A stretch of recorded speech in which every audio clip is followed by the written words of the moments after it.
Cuanto a manejo de las recaídas en NMO, otra vez a través de un caso clínico. Mujer más grande, obviamente siempre en NMO las mujeres son más grandes, que hace un episodio de disminución de la agudeza visual, ojo izquierdo, de un poquito de dolor a la movilización ocular, pero bueno, una visión bulto con un fondo de ojo normal y le hacemos siempre mujer con una neuritis óptica, protocolo resonancia, nada en la resonancia de cerebro, pero sí teníamos a nivel del nervio óptico izquierdo una lesión que involucraba los dos tercios posteriores de ese nervio óptico y que incluso llegaba a la zona del quiasma. Con lo cual, alta sospecha por, primero, severo compromiso de la agudeza visual y por las características de la lesión en ese nervio óptico, anticuerpos anti-AQP4 positivos, células transfectadas. ¿Y a ustedes les parece que tiene que tratarse las recaídas? Y más allá de lo que vos tenías razón del tiempo para poder después dar lugar a nuestro caso de miastenia, yo ya sé que todos ustedes van a decir que sí, y de hecho la respuesta es sí, ya están votando que sí. ¿Y por qué tenemos que tratar las recaídas en NMO? Porque a diferencia de lo que ocurre en esclerosis múltiple, todo lo que tiene que ver con el empeoramiento de la discapacidad en pacientes con neuromielitis óptica está claramente asociada a las recaídas y fíjense ustedes, ¿no? Como el grado de recuperación de estos pacientes nunca es demasiado bueno y cómo con los sucesivos ataques, cómo esa discapacidad residual va a ir incrementándose con el tiempo.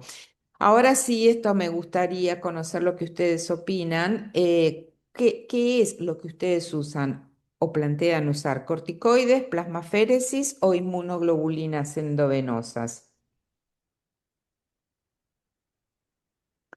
Perfecto. Hasta ahora tenemos corticoides o plasmaféresis. Bien, excelentes. Ambas son muy buenas opciones. Y muchos están hablando también de plasmaféresis. Ustedes pueden acceder rápidamente al tratamiento con plasmaféresis, por ejemplo, dentro de las primeras 24 o 48 horas. No pueden acceder tan rápidamente o no contamos o no cuentan con plasmaféresis en vuestros lugares de trabajo, que a veces es una limitante.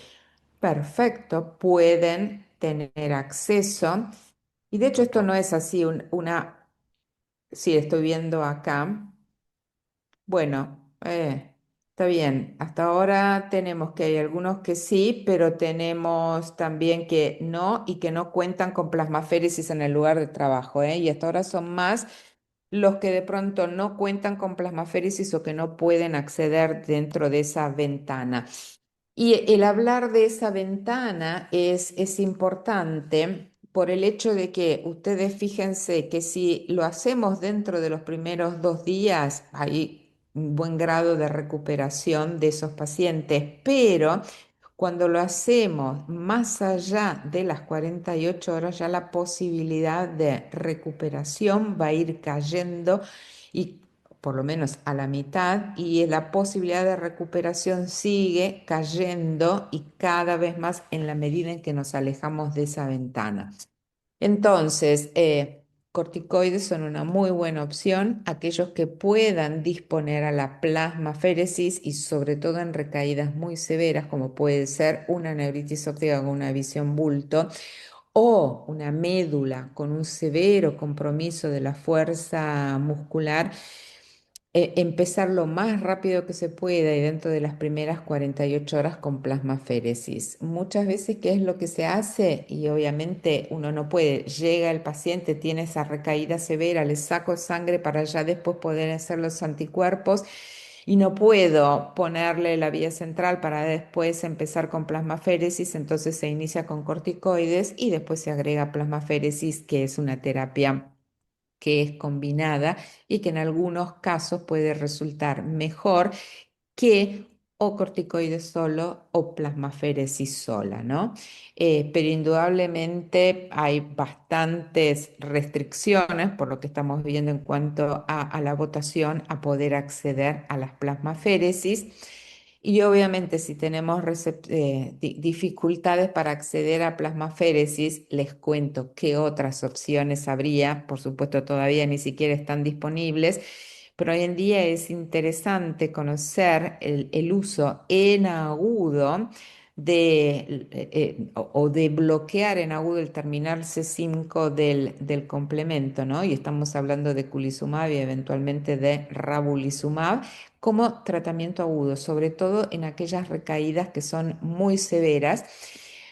Poquitos son los casos que se vieron en este estudio, es retrospectivo, obviamente, y los pacientes tenían mielitis o neuritis óptica y lo que se vio es como claramente después el uso de culizumab, que fue en este caso en la etapa aguda, se asoció a una mejoría significativa del EDCS en esos pacientes y la otra novedad es el uso de efgartigimod como terapia add-on en las recaídas de esclerosis múltiple.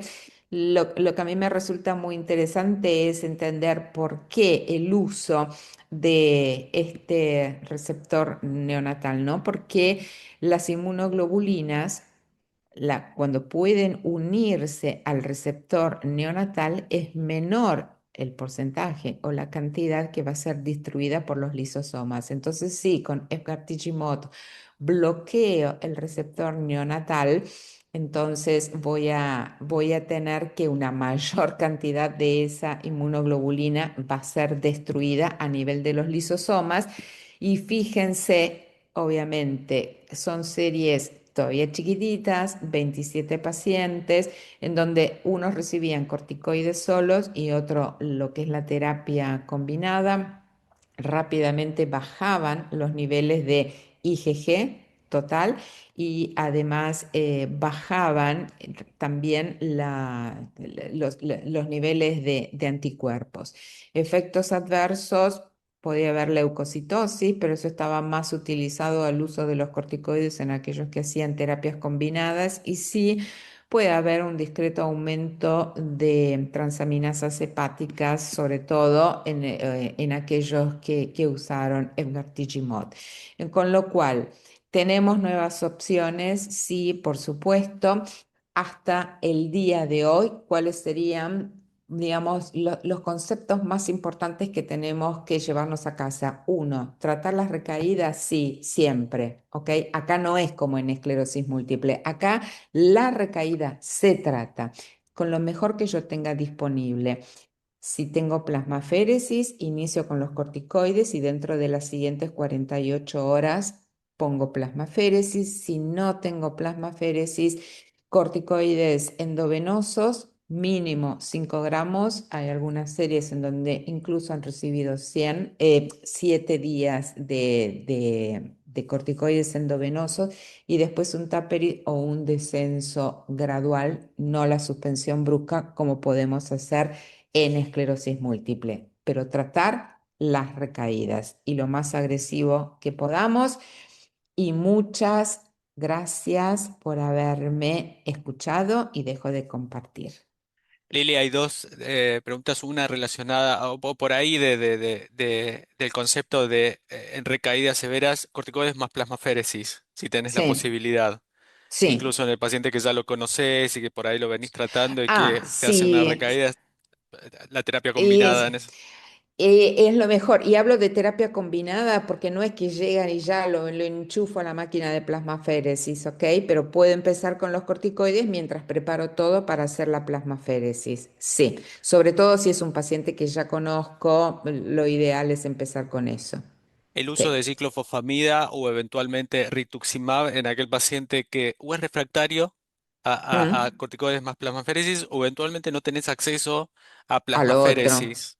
Sí, Acá también es una opción. Ujú. también es una opción y nosotros también sabemos que por lo menos en Latinoamérica rituximab es uno de los medicamentos que más se utilizan para el tratamiento de espectro de neuromielitis óptica. Entonces, no tengo acceso a la plasmaféresis, no tengo acceso tampoco después a los medicamentos aprobados para el uso.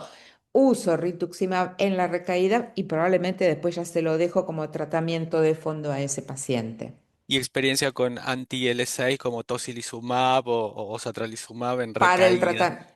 En No recaídas entiendo. específicamente, no. Por el momento los datos que tenemos es con eculizumab específicamente, pero ustedes vieron que la casuística es muy chiquitita y con efgartigimod en otro porcentaje muy chiquito de pacientes. Por ahora, hasta donde yo recuerdo, Satra o eventualmente tocilizumab como para tratamiento preventivo de recaída, sí. Ciclofosfamida para el tratamiento agudo de la recaída. Sí, yo particularmente no tengo ninguna experiencia con uso de ciclofosfamida. Ujú. Bien. Bueno, creo que ese punto es central, ¿no? El de la terapia combinada, si uno tiene acceso y eventualmente considerar en esas recaídas refractarias que no lo podemos sacar, sobre todo en espectro o en neuromielitis óptica, el escalarlo a ciclo o eventualmente ponerle rituximab O un tras haber rituximab, hecho corticoides más plasmaféresis y exactamente. no sale. Bien. Bueno, dudas, preguntas. ¿Inmunoglobulinas en la recaída de neuromielitis óptica? Sí, hay menos evidencia con inmunoglobulinas, sí funciona mucho mejor en pacientes pediátricos que en adultos. Por eso es que habitualmente las inmunoglobulinas siempre es como que quedan en tercera línea, ¿no? Lo mejor sería poder utilizar los corticoides, eventualmente la plasmaféresis, rituximab, antes que las inmunoglobulinas. De Ujú, pronto las inmunoglobulinas pueden funcionar mucho más en las recaídas de MOGAD más que en las recaídas de NMO, ¿no? De cuando hablamos de una QP4 positivo. En ujú. los chicos es distinto, puede funcionar, tanto en chicos con NMO como cuanto en chicos con MOGAD. Sí, coincido. Yo Bueno, tengo dale. una pregunta, bueno, Ah, sí, una tema de Azucena. discusión. Y la verdad es que quería saber la opinión. Yo creo que el efgartigimod no va a ser tan rápido o tan No. eficaz como el recambio plasmático. Si bien tenemos la opción de que no es invasivo, Sí. el tiempo en el que efgartigimod logra, aunque empiece a actuar pronto, no va a lograr completamente la inhibición de nuevas inmunoglobulinas ni las circulantes en el momento. Sabemos que bloquea el receptor neonatal, pero el Sí. tiempo en el que lo hace, creo que no va a poder eliminar en agudo los anticuerpos que ya están en sangre. Entonces, en ese Ujú. sentido, creo que no van a ser un sustituto del recambio plasmático, pero no sé si también sea tu impresión. Digamos, por lo menos y hasta ahora son 27 pacientes nada más, lo que vieron es que cuando eran asociados, porque era como terapia add-on, ¿no? Los pacientes, un grupo era solamente corticoides altas dosis y el otro corticoides metilprednisolona más efgartigimod. Comparativamente, el grupo de terapia combinada era mejor que los corticoides solos. No sé si será mejor que la plasmaféresis. Sí, lo que vieron es que rápidamente bajan los niveles de inmunoglobulina G, ¿no? Lo cual también ocurre cuando lo hacemos con plasmaféresis. No sé si la va a reemplazar realmente, no lo sé, esa es mi opinión sincera.